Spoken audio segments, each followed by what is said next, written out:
Greetings and welcome to another edition of Harmonics. Today's guest is absolutely fabulous. One of the great contemporary artists that I think deserves more exposure. Today I have Claudio Bergamin. Claudio, how are you? I'm good. Your work is spectacular. Thank you. So I want to get right into it, but first I want to get back into your early life. There's a picture of you. Star Wars figure, am I correct? Is that kind of what started it all for you, or just? Probably, yeah. Really? I was, Star Wars was my main thing when I was a kid. It was the thing that started it all. I was really into it. It's all my parents' fault. They took me to see it when I was like 3, right, when it came out, or 4, I don't remember. And then I went to see Empire Strikes Back and Return of the Jedi. I had all the Kenner toys, and actually that picture you saw, that mask, my dad was a great artist too. He was an architect. Oh. And I think he bought me all the toys he could, but I guess he couldn't afford the actual Darth Vader mask, so he built it himself it's cardboard. Oh my goodness. Yeah, it's cardboard. That's why it's so big. I look more like the Spaceballs character than Darth Vader. So, yeah, that's what started it all. So comic books and comic books also. So what was the first thing that actually, how do you knew or did know when you actually knew that you had put your brush or your pen on a paper? When did that start coming to start actually drawing? It didn't when I was born. Okay. I always was into drawings. I got in so much trouble in school because I was drawing all the time, and doing cardboard models, and I was drawing all the time. So there wasn't any particular crucial moment in which I decided, like the sky cracked open. Yeah, you're infinite. No, it wasn't like that. It just, it was something that came natural to me. It's just drawing and being interested in comic books and art and fantasy, science fiction. It was like I was drawn to it. Drawn to that. So you're from Chile. Yes. And so when you went to school in the 90s, tell me about college and school. What were you transitioning to when you went to college? I went to school and high school in the 80s. I'm older than I look. Okay. And I went to college in the 90s, early first half of the 90s. And I went to art school, obviously. And it was, believe it or not, it was actually kind of a struggle going through art school in the 90s, because what I was into wasn't the tendency. The tendency back then in Chile at that particular moment was sort of conceptual art, meaning not much of what you wanted hand skills, but more of a concept, snobby, a lot of hot air to me, not really based on traditional formation, which I was looking for, drawing, sculpture, and that wasn't, actually was kind of a look down to it. Like I was always just an illustrator. It's not really an artist, So that was kind of we had a kind of a small group of art outlaws that we were into, that kind of thing, like comic books and fantasy art and Frazetta and Boris Vallejo and Neil Adams and all of that. Those were our gods. Like it's sort of kind of the same thing that happens in music school, that some of the establishment gravitates towards certain kind of, I don't know, more traditional, jazzy, elevated music, and the outlaws gravitates to either rock and roll or Amen to that. Amen to that. So you did that, and then in the 2000s, you got into, you were in England, was it in England? And then No, you I went- moved. I moved. I started working in Chile, doing cover art for some of the bands that were around. Criminal was one of them. Dogma was another one, which back then were kind of a big deals. You know, not now. There were kind of local bands, and Criminal got later on an international career when Anton moved to Europe. But back then it was kind of a big deal to me because those were bands that have heavy rotation on Latin MTV, which was a South American branch of MTV that used to be produced in Miami.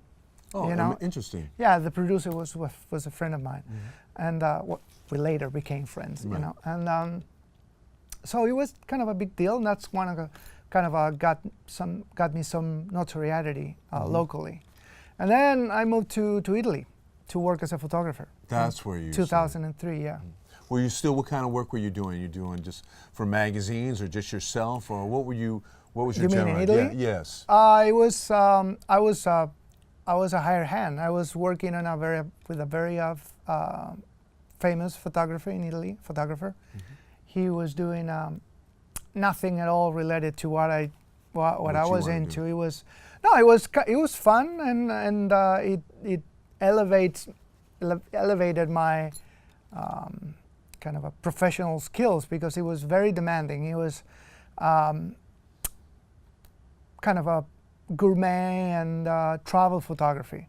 So we were around doing photo stories of hotels, restaurants, locandas in Tuscany, and we would do all of that. And it was mainly dishes and very elaborate dishes, you know. I can understand that. So I ate a lot of Good food. for free. So that was one of the pros of doing that job. And the rest of the time I was at the studio just doing retouching, photography retouching. Tell me about England. And I got bored of Italy. As amazing as that might sound, it's good for the picture, but it's so traditional and so quiet that I needed. You need action. Yeah, I needed action, and I was married back then, and we took some vacations in London, and I fell in love with London. It's just an amazing city. No wonder such amazing bands and artists came out of that city. You know, it's very inspiring. Amazing, You know. Yes. And so the next year we moved to London, and I started working in stock photography agencies. That's what I was doing there. It was a very, very interesting job. I enjoy every minute of it. And everybody, and it seems like the United Nations. Everybody in that studio was for somewhere else, not England. It's funny, when you're in London, it seems like you're In golf with the Englishmen. I saw very, very little Englishmen. Well, Really? It's like very cosmopolitan. I mean, there was a Polish girl, there was a Japanese guy, there was, of course, all of that ended with the Brexit. Yeah, what's going on? You know, but you know, it was fun. It was very, very motivating and enlightening. So you got in England, you started doing work there, and then all of a sudden, around mid-2000s, you started doing album covers for people? Yeah, this was way before I moved to England. It was when I was Actually living in Italy. Yeah, I started working with a lot of bands from German labels, especially because. I like some of that work. Yeah, well, you know what I was doing at the time, it was kind of appealing to the metal bands. And Germany, as you know, is the #1 country in metal. You know, Exactly. They have the biggest festivals. They have all the record labels, Metal Blade Records, AFM Records. So, you know, it's funny. It's like a micro market. It's the best example I can find is Manowar. Do you know that band, Manowar? Yes. Manowar it's a very strange case. Manowar are from here. They're from the United States. And They're from migrated New York. Nobody cares about Manowars in the United States. They couldn't put 200 people in a club. Exactly. But in Europe, they sell 200,000 people arenas. You know, so it's very amazing. it's strange, and a lot of those 80s American heavy metal bands have huge markets in Europe. I saw Wasp every 6 months while I was living in Italy. I saw Skid Row. Bands that kind of exhausted the market here, Right. moved to Europe with people, you know, were hungry potential. for that You style. got that money. Yeah. and make good money. You're affiliated with a guy named Orion. Yes. You don't the J is pronounced as an I. Oh. In So tell me about him. So you worked with him? That was actually I would say that was my first Breakthrough or? Yeah, probably. Mm-hmm. He's huge. Okay. He sells like 20,000, 50,000 copies, which is kind of a big deal Yeah, now most because definitely. nobody's selling records. Mm-hmm. He's a Dutch musician. He does a very strange type of music. It's like progressive rock, like Yes or Dream Theater, with a They're my science fiction theme. Interesting. So it's a mix of Yes and Dream Theater and Rush with Star Trek. That's what it is.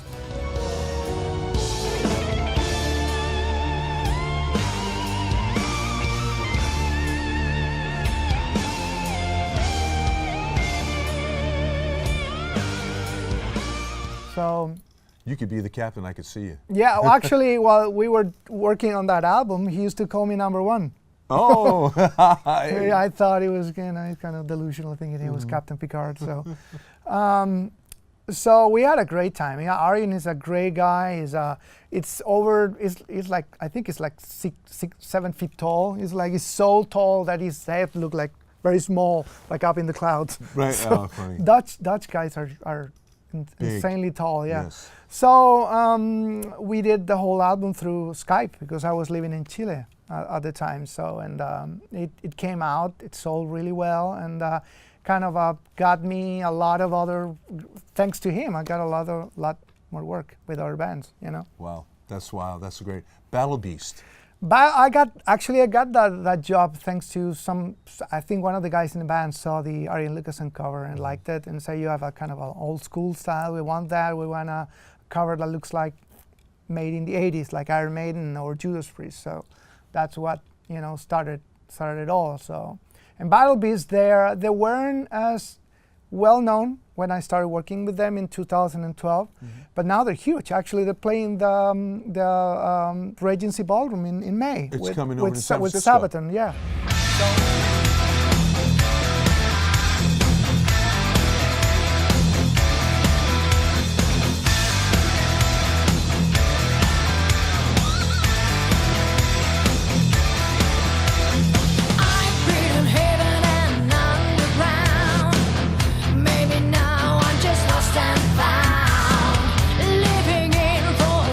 So they've been It's a good show to go to. expanding That would be a very good show.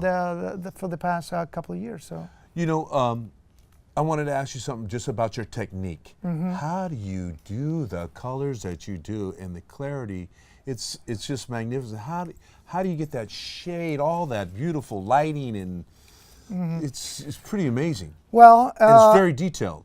It is. It's all digital. Well, not all digital. It starts as a pencil drawing on paper, traditional pencil drawing, and then I scan that on a regular scanner. I put it on Photoshop, and I start adding color on Photoshop.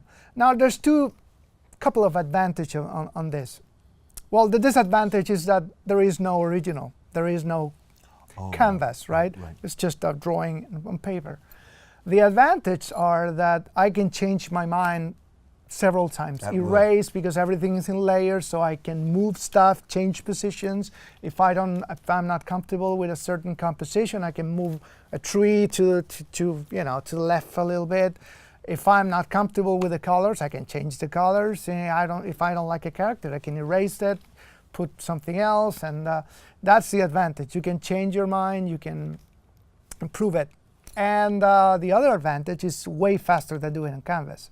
And the same stuff you've seen, it could take 2 weeks to do on a canvas. And with Photoshop, it took me 2 days. Really? Yeah. So you could produce pretty quick what you do at times. Yes, I can do that. And It depends. Sometimes I struggle with the process, with the creative process more than the actual technical process. Then once I decide what I'm gonna do, which is the longest step, doing it comes down pretty quickly, but creating is a lot more painful than actually painting. Rata Blanco? Rata Blanca. Rata Blanca. Blanca. Here's Rata Blanco. I think Rata is my biggest client now. Probably even bigger than Arian Lucasen. They're huge in South America, huge. I mean, they play non-stop. I think they're tour half a year in Chile, Argentina, Peru. They did a tour. And you said they sang in Spanish. They sing in Spanish, and they did a tour in the United States. I went to see them in San Jose. I was amazed of the drone they have even here. Even they sing in Spanish. So they're from the 80s. They've been around like forever. Well, the best way I could describe them, and they're like rainbow. It's that kind of music. Interesting. It's like Jolene Turner era rainbow. Oh, okay. That's kind of a great vocalist. So no wonder that when Jolene Turner goes to play there, he has half of Rata Blanca as their band. Right there. It's their band over there. Understand. So they have given me a lot of exposure in South America. So it's always a pleasure to work with them. We became really good friends, and I love Argentinians. They have a very special sense of humor, right, and they're funny people. They're always embrace and enjoy life. That's how it should be. It should be. Let's go to Judith Priest, Rob Hatfield. Oh, Rob Halford, yeah. I worked with him a few years ago. It was 2011, I believe. Before, was it before Rata Blanca? I don't remember that. So it's all a blur. That's okay. I don't even really remember how I got that job. I think somebody's seen your work, man. If you've seen your work one time, it's unforgettable, believe me. Yeah, I think someone sent something to his manager. He liked it. I got an email, not from Rob, from his manager. And I said, look, we're trying to release this DVD. It was concert video from his performance in Tokyo in Japan. So, and they said, you know what, concert videos are not selling as good as they used to sell, so we want to do something special for the cover to ensure sales. So I said, okay, so what do you want? I don't know, we're thinking about science fiction. Okay, yeah, Rob, he has this persona with the motorcycle and the leather thing with the hat. And all right, so I went to the drawing board, and I did a kind of a very ambitious science fiction scene with Rob riding his flying motorbike to this kind of a Blade Runner type of city, right? Took me like a week, 2 weeks to do this job because it was insanely detailed. It has all the windows in the little. It's not on my on your artwork. No, you haven't seen it. Oh. It's so I spent a lot of time doing this drawing. It was very, very detailed, and I was by the end of it, I was very proud of it. It was my masterpiece, right? So I sent him, and a couple of weeks went by, and I said, uh-oh. And I said, hey, dude, what's going on? Are you gonna use it or not? They paid me. It was not a money trouble. I said, you know what? It's now with that we look at it, it's kind of a little bit over the top.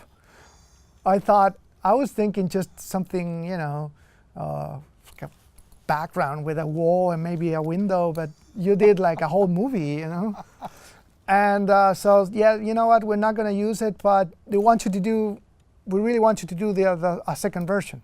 Okay, so say, okay, so I'll require a little bit of, extra budget. No problem. Money is not an issue. So I said, okay. And they paid me actually the exact same amount for the second one, and it took me like half an hour to do. So I thought it was, Hollywood is kind of funny. Hollywood is very funny. So that was the one that actually came out on the DVD. I'm not really proud of it. Nobody's going to call me for that one. It's just so dull. Really? Yeah, it's very dull. But it's Rob Halford, so what do you know? So I still have the other one. Say it for something special. I don't know what I'm going to do with it, but the one that they didn't use. So keep it. Yeah, I don't know. Keep it in your files. Keep it in all in your archives. I don't know. I haven't decided yet what to do with it. So let's go into something that you're actually doing right now, present day. and some of the things that I think that are very interesting, and I've seen some of the pictures that you did of Bigfoot.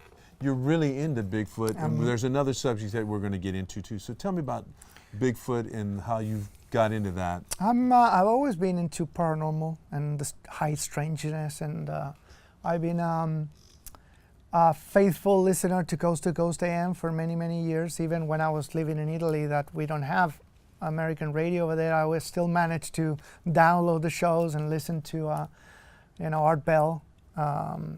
And that was it opened a whole new world for me. I mean, I started getting into UFOs and Roswell's and conspiracy theories and all of that. And so I've been studying all of that for many, many years, reading books and watching documentaries and listening to talk radio. And so last year I had kind of a little bit of spare time. And I said, what should I do? I should do something for me, because believe it or not, I mean, most of what you saw on my website it's commission work. It's not stuff that I started from me, stuff that people asked me to do and paid me to do it. So it's my job too, and I propose the idea, but the genesis is not mine. It serves a purpose. That either album covers or book covers, so it's someone else's concept. But when I had this little bit of spare time, I said, what should I do? I said, Bigfoot. I've always been into Bigfoot. So I started working in what in my mind was the quintessential Bigfoot.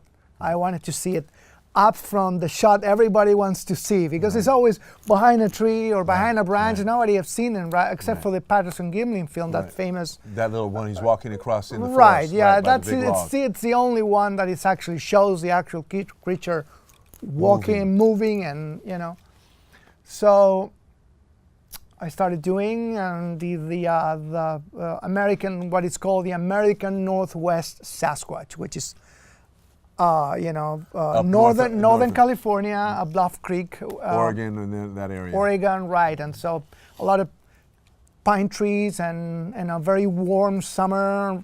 I wanted to do that, not horror, nothing creepy about it. I wanted to show him as an actual primate living in the woods and happy living in the woods. So I did that back in November, and I put it out in several Bigfoot research groups, and it went viral. I was mind blown by the amount of attention it got me. Excellent. So, then Lori, my wife, suggested, why don't you sell it? And I said, what do you mean sell it? Good woman. That knows where to. That kind of shows you how bad of a businessman I am. I mean, good thing you have her. So she said you should sell definitely. it, and I said, okay. How? I don't know. Art print. Wow. Why didn't I think of that? That's why you needed her. So I put it out, and it sold like crazy. It sold out. I sold all the copies I printed. So I went well. So I did another one. I did Yeti. And then I said, what should I do now? It didn't seem like right to do a third. So I did another thing that really, it's a passion of mine, UFOs, ufology. So I did the abduction of Travis Walton. You've met him, haven't you? Or have you just talked to him? I've just talked to him on the phone. A wonderful picture. Yeah. Wonderful depiction of that. It's actually, I didn't knew him before doing that. I did the artwork. I put it out, famous Bigfoot, and it didn't went viral right away, but I got a message the same day I put it out, and it was Travis Walton's girlfriend, Audrey, and I said, uh-oh, they're mad at me. Were they mad? No, and I was like, uh-oh. I'm gonna get it. So she said, Travis saw your work and he loved it and he wants to talk to you, so call him. I got his phone number. It was very surreal. Lori was like, Travis Walton, really? Are you talking to him really on the phone? It's like, suddenly it all became very real. This thing that I was watching in documentaries that seems kind of out of a science fiction movie. It was like I was with the guy on the phone, and he's very nice, very down to earth, very bright person, and he liked it, and he, from what I got from our conversation, he's been considering replacing all the illustrations, all the art in his book, in his biography, because he wasn't actually happy with it. It didn't look what he wanted. Like your work. Right. He thought, you know. Your work made it come right. When I seen your picture, it came right to me. I felt like that the UFO was actually just circling, and here's this, Travis in position of just going towards it, and I just said, "This is incredible." Well, actually, it's the opposite way around. Oh, they came to him. No, it was he. The craft was just hovering right there in almost touching the tip of the trees, right? And he got a little. He wanted to show. I think he wanted to show off with his friends with his buddies in the truck. So he stepped out of the truck, and he walked right underneath the craft, like there.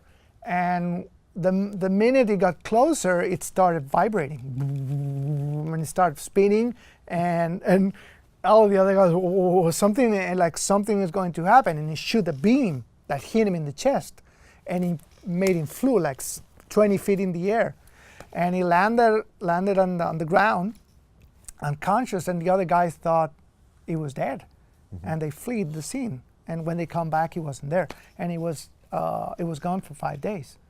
So, and there's a movie about maybe you've seen it, Fire in the Sky. Yes.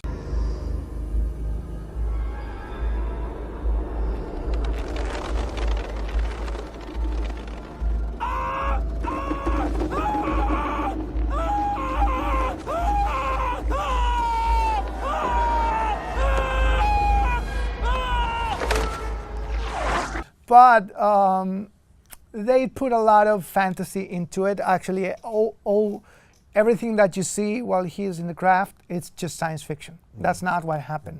So one of the reasons I really wanted to do this series of illustrations is to actually show what went on on the ship. Wow. So the one that you saw is just the first one. Oh, that's your first one that you did with that for Travis? It's the only one and first one. There's going to be more. Absolutely amazing. Claudio, we've been here for our time is fleeting us. You are absolutely a contemporary artist that I could say is the highest level. Thank you. Work, I love your work. Thank you. I think that you should be, hopefully this could help you in getting more exposure, because your work is just, I gravitate to it. And everybody I've showed it to go, who is that? I go, he's coming on my show. When he's coming, no way. I go, he's coming on your show. You're not 7 feet tall, but you're a pack of dynamite, and you're absolutely a magnificent artist. Thank you. And I'm just glad to meet you today. And it's a pleasure having you at the show. I want you to come back again. Thank you for having me. Always coming back. So usually what we do at the end of the show, we're looking straight into the camera, and we say thank you. Which? This one right here, and I'm saying thank you to all the people that watch our show. Thank you for making it the most successful independent show, and it's going to be more popular because Claudio's been on it. So this is what we do. We actually give a kiss to everybody that watches our show. So here we go. You can kiss your beautiful wife who's in there, and here we go. Thank you, and peace and love to you. See you again.